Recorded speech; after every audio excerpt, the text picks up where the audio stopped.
Hi, I am Lively again with another broadcasting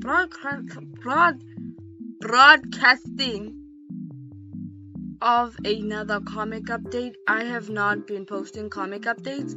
I did post shorts though. Two, and one of them actually blew up. What? Okay, it blew up in my circumstance.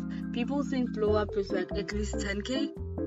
By 1k, 1000k. Thank you from the deepest, darkest, most shriveled up parts of my heart. I am very kind. I'm just making a joke. But very kind. Okay, self-plug. But either way, thank you. Thank you very much. The 20 likes, thank you also. I didn't see any comments. Fix that. But anyway, comic updates and our process for this lovely piece that you're gonna see over there, over here, somewhere on the screen. Yes, it's somewhere. You can't see me pointing, but I am pointing somewhere. So now, comic update. I have been posting the comic. Chapter 1 is now finished. You can go and read it. Link down below. Be happy, be excited, yay. That's why you clicked on this video. And it's going well. I will be talking about our process in also about this, but also about my comic art process and how making comics has changed my general art process, or made me try new things and leave them, or go back to old stuff that I did before. So yes, I will be doing a full in-depth video on my comic process, in general. I guess that will be a video about my favorite comic page that I'm gonna make on chapter 2, because I have not been screen recording any chapter page. Any page of my comic whatsoever. I only screen record art. But anyway, yes, our process now that I've comic updated. Our process, I use Krita, if it wasn't obvious. I use Krita because we are broke, we are in dire times, we are very broke, but we are resourceful and we know when and where to use our time and money. We don't have that money, but we use our time now. And I use my time on Krita because I don't have a tablet for Ibis, and I don't really like Ibis.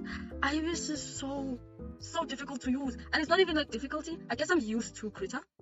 I think that's the problem. It's so simple that it's difficult. It's so simple that it's difficult. Do you get where I'm going?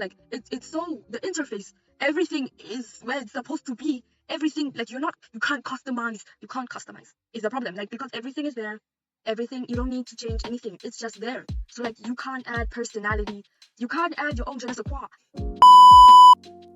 Now we get into the art process part of the whole video.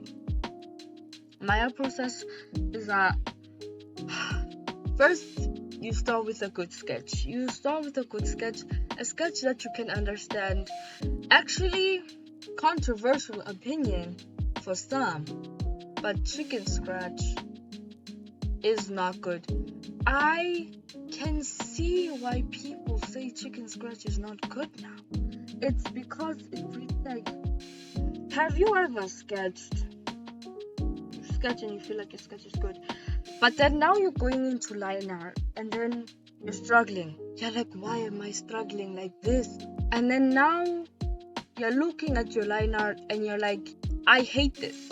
why does it not look like my sketch? It's because the sketch, the chicken scratch, almost a chicken art, the chicken scratch gave it a type of rusticness that you can't find from the clean lines that are now over it. You understand?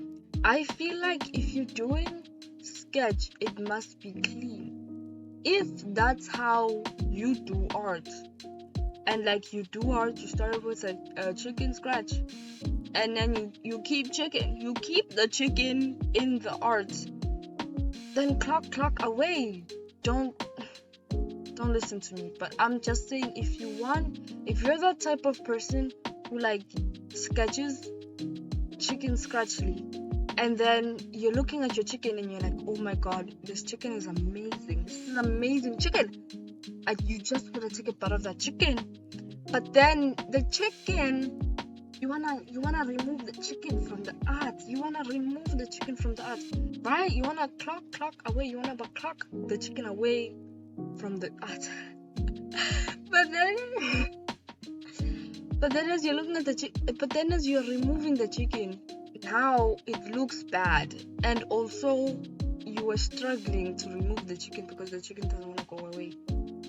Then clock here and listen to me. Tangent aside, you do your sketch cleanly enough so that you can go to line art and know what the hell you are doing. Once you're done with your line art, you just go over your clean sketch. That's your line art. We go to color, and the first thing I did to color was put a mask. When I start coloring, I put a mask under the line art, which is you can do simply by taking selection tool and then selecting every part you wanna color, like inside, right? And then you put a color there, and then every layer you just click it must, every layer of color, it must go on top of the masking layer, and then you click the alpha button, which is like alpha, it's a clipping, it makes it not show up everywhere else, you know. Okay, I did that. I colored in everything, the roses, the person, the gold, the hair, the skin. You get the gist. I don't really need to tell you that. I use fill bucket, but with the fill bucket tool, I have heard people have had not the best time using fill buckets, and fill bucket is like a strenuous process, right? But then if you are willing, you use your fill bucket and it has the halos, just go over it with a brush. I don't know how to fix it, but just go over it with a brush. It's okay, it will work, life will be better, it will go faster, the art process, it will go faster. I feel like coloring it in is gonna be hell. I have never colored in anything. I think I think it would be a hell that I wouldn't wanna, because I can't even color in the lines. I can't color in the lines. It's impossible for me to color in the lines. Worst because I use not a display tablet. What is this thing called? It's a little tablet. It's a little tablet. What is this thing called? It's this tablet. Deco Fun XP pen. Search it up. Very cheap. If you wanna draw digitally, but you're like, oh my god, money. No fear, monsieur. I'm telling you, this is the best option. Go Deco Fun if you have a computer though. It's the best option if you have a computer. The amount of mistakes I'm doing on this art is actually diabolical. And then I do the shadows. We're moving on to shadows. I think I've rambled enough on color, but doing shadows. if you're looking at my comic pages and you're like, oh my goodness, I want to do what this person does, then you put the shadow on the nose, and then like you push the shadow up, right? You're pushing the shadow up. And one thing I like doing is like adding a shadow on the top lip, worse if they're black, because two-toned lips, double-toned lips. And then I shadow half the eye, and then the horns. The shadow on the ears is horrendous, it's bad, but also the shadow on the hair, love. So the shadow on the hair it makes it seem more flowy. At the end, we end finishing details, which is the fixing up some spots that the fill bucket tool didn't get, fixing them up, and doing the whole fixing up the background, fixing up the foreground, fixing up the hair, doing some highlights, the highlights on the hair. Look at them, the highlights on the hair. They're just immaculate, they're beautiful, they're everything to me. They're everything. Look at them. Don't look at the highlights on the ear. That makes me mad, it makes me sad, it makes me not glad. I don't know what thematic overlap this has with my comic making process, but there is, if you look deeply at my comic pages, there is a thematic overlap. But either way, that's not important. As I said, I think that it would be a much better idea if I had a comic making art process video is a better arrangement than what's going on right now. There's just a lot of confusing things, a lot of confusing factors. But either way, we're not there. Finishing touches, like also adding the text that is character important, very spoilery text, but it really doesn't matter because it's not a spoiler. It's really not a spoiler. What does the text says? What does the text say? The text says, I, an abomination of life and hell, is going to live forever. Melodramatic. Perfect. Oh yes, there was also like a diamond and the red eye. Also very thematic overlap to the character. Yeah. Mostly the shading, it's very cel shaded, but these days I don't do cel shading on my comics because I kind of like the blurred all natural, and I used to do more blurred shading because like I don't want my comic to feel like an anime. I want it to feel more melodramatic in the way of a Game of Thrones scene. I want it to feel more melodramatic in the way of Game of Thrones. Like just like, or like a live action something that's happening when it happens,